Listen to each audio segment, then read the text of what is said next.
Hello friends, myself Karishma Kalsara, and today's our topic is energy rich compounds.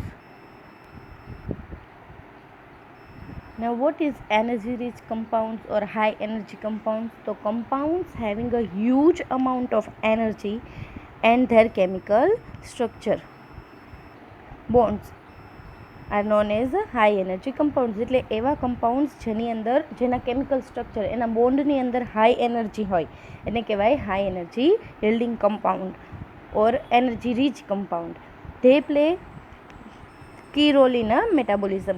તો આવા mostly ત્રણ energy rich compound છે. First છે ATP, પીઈપી and 1,3 ડાયફોસ્ફોગ્લિસરેટ. First છે એડિનોસાઇડ triphosphate, phosphonol pyruvate, and third one is 1,3 diphosphoglycerate.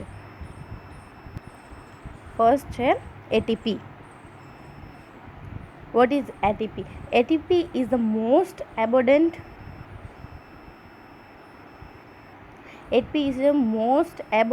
and most common source of energy in any living cells.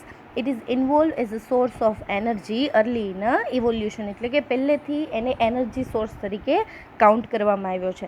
ATP called energy currency of the structure.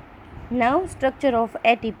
The structure of ATP contain adenine, a nitrogen base, ribose, pentose sugar, and 3 high energy yielding phosphate.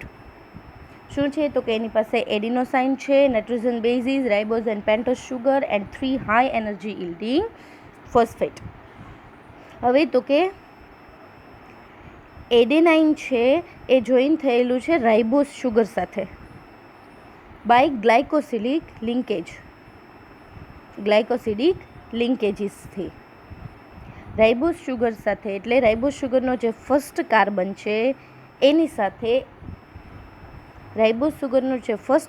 છે એની સાથે adenine જોડાયેલું છે. કયા બોન્ડથી તો કે glycosidic linkages બોન્ડથી.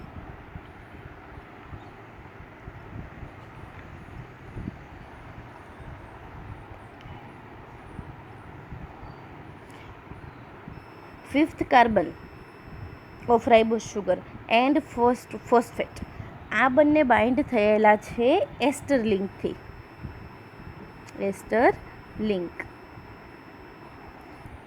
Fifth carbon of ribose sugar and first phosphate bind with the ester link. Now the last two phosphate and first phosphate bind with the phosphohydride bond થી bind થયેલા છે. Last two phosphate and first phosphate bind with the મતલબ એના એ જે લિંકથી જોડાયેલા છે એ છે phospho anhydride bond. Thus ATP content high energy phosphates.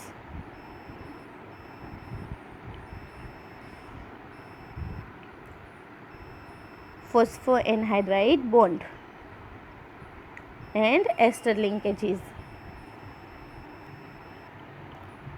Sites of ATP synthesis કે એટીપી સિન્થેસિસ જોવા ક્યાં મળે છે તો ફર્સ્ટ છે સાઇટોપ્લાઝમમાં સબસ્ટ્રેટ લેવલ ફોસ્ફોરાઇલેશન થાય. સેકન્ડ છે માઇટોકોન્ડ્રિયામાં ટીસીએ સાયકલ ઓક્સિડેટિવ ફોસ્ફોરાઇલેશન એન્ડ ક્લોરોપ્લાસ્ટની અંદર તો એમાં થશે ફોટોફોસ્ફોરાઇલેશન. આ ત્રણેય છે એટીપી સિન્થેસિસ થવા માટે.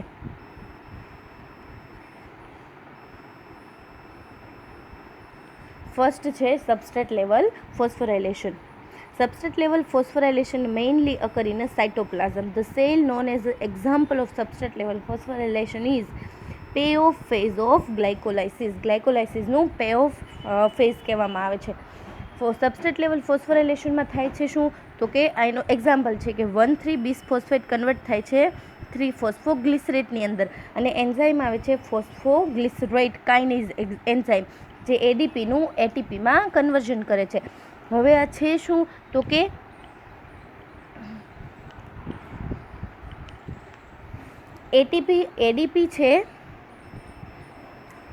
એડીપી છે એ આ 1,3 બિસફોસ્ફોગ્લિસરેટને એઝ અ સબસ્ટ્રેટ યુઝ કરે છે. આ એઝ અ સબસ્ટ્રેટમાંથી પ્રોડક્ટ મળે છે 3-ફોસ્ફોગ્લિસરેટ.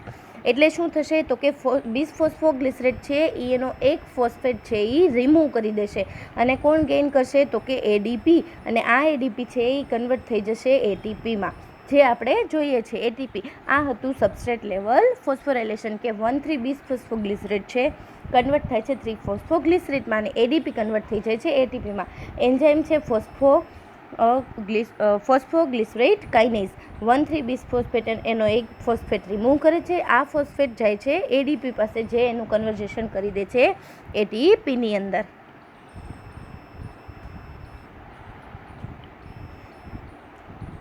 સેકન્ડ છે ઓક્સિડેટિવ ફોસ્ફોરાયલેશન ઇન માઇટોકોન્ડ્રિયામાં. તો mitochondria TCA cycle take place in a produce of 4 NADH and 1 FADH, which are used in ATP synthesis through the oxidative phosphorylation. Oxidative phosphorylation આપણે જોઈ લીધું કે શું થાય કે એન્ઝાઇમ્સ છે એ કેમિકલ એન્ઝાઇમ કોઈ પણ મેટાબોલિઝમ થતું હોય એન્ઝાઇમને યુઝ કરશે અને નવી કેમિકલ પ્રોડક્ટ બનાવશે. ત્યારે શું થશે તો કે ઓક્સિજન છે એ રિમૂવ થાય છે પ્રોસેસમાંથી. હવે આ ઓક્સિજન રિમૂવ થશે ત્યારે શું તો કે એડીપીનું કન્વર્ઝન શેમાં થઈ જશે એટીપીમાં, અને આ પ્રોસેસ થાય છે માઇટોકોન્ડ્રિયાની અંદર. ટીસીએ સાયકલમાં પણ એ જ જોવા મળે છે. આ હતું ઓક્સિડેટિવ ફોસ્ફોરાયલેશન કે શું થાય તો કે એક ઓક્સિજનનું રિમૂવલ થાય, એન્ઝાઇમ્સ આવશે જે કેમિકલ બોન્ડીઝને અને નવી પ્રોડક્ટ બનાવશે કેમિકલ બોન્ડ ચેન્જ કરીને અને ઓક્સિજનને ફ્રી કરશે. આ ઓક્સિજન છે એને એઝ અ ઇલેક્ટ્રોન ડોનર યુઝ કરીને એડીપી છે એનું કન્વર્ઝન એટીપીમાં કરી દેશે અને આ એટીપી વેરિયસ મેટાબોલિક પ્રોસેસમાં યુઝ થતા હશે. થર્ડ વન છે ફોટોફોસ્ફોરાયલેશન. These processes occur exclusively in a plant and some photosynthetic bacteria like cyanobacteria, green bacteria and purple bacteria. એટલે ફોટોફોસ્ફોરાયલેશન કે જે આપણે જોતા આવ્યા છીએ કે એઝ અ સનલાઇટને એનર્જી સોર્સ તરીકે યુઝ કરે છે અને એમાંથી ફર્ધર એટીપી બનાવતા હોય છે. ફોટોફોસ્ફોરાયલેશનમાં 2 ટાઈપ્સ આવશે, cyclic photosphorylation and non-cyclic photosphorylation.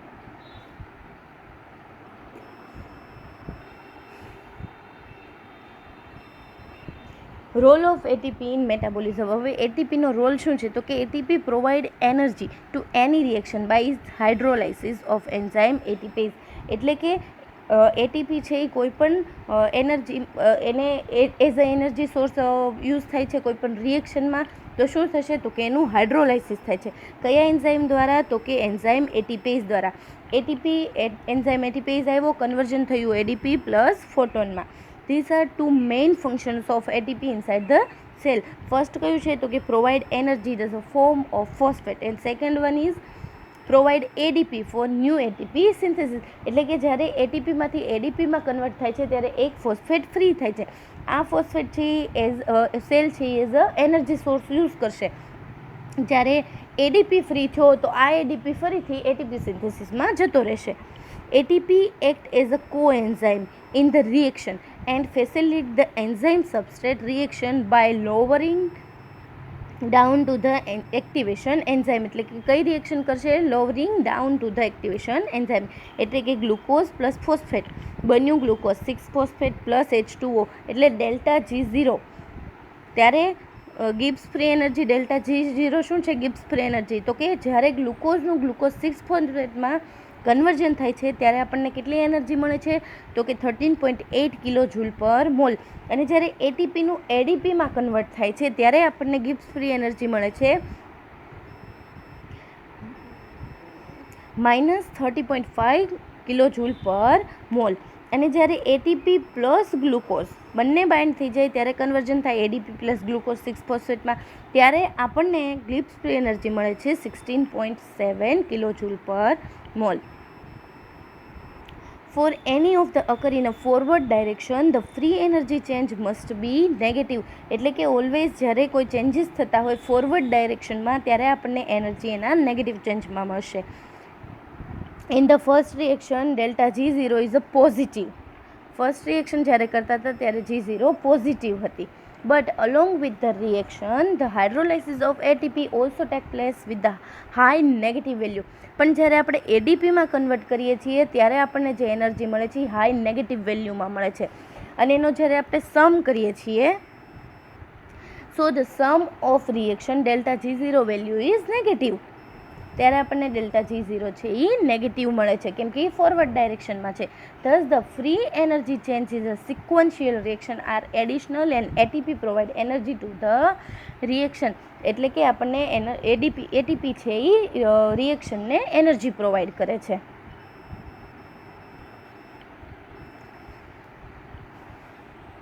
Thus the free energy change of sequential reaction are addition and ATP provide energy of reaction.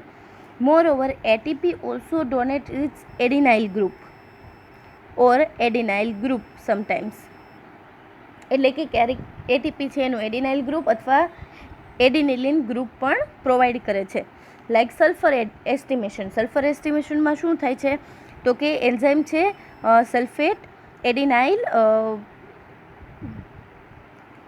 transferase, sulfur adenyl transferase. During this process the AMP is added, એટલે કે એડિનોસાઇડ monophosphate added into sulfur. એડિનોસાઇડ monophosphate છે એ સલ્ફરની અંદર add કરવામાં આવે છે.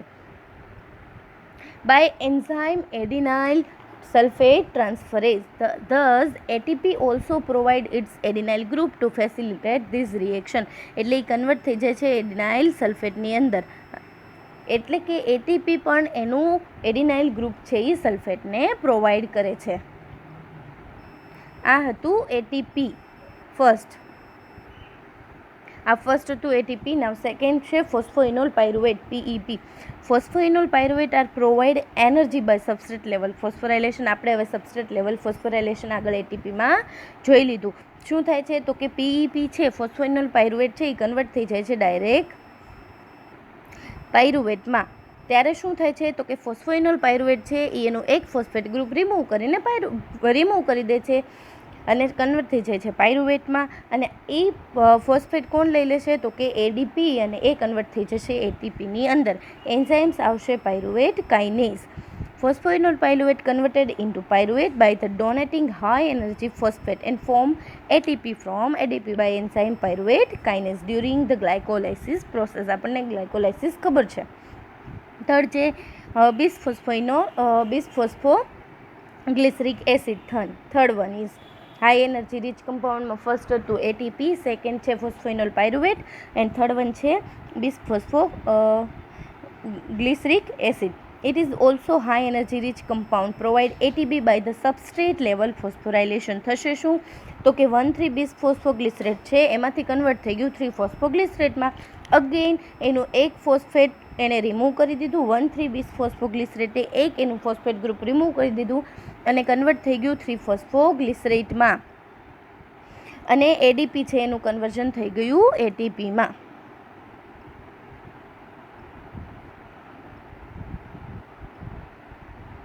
આ હતું bisphosphoglyceric acid. અને એન્ઝાઇમ આવશે bisphosphoglycerase.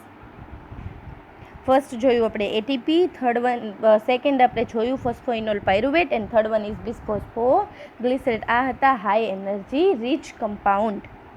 Thank you.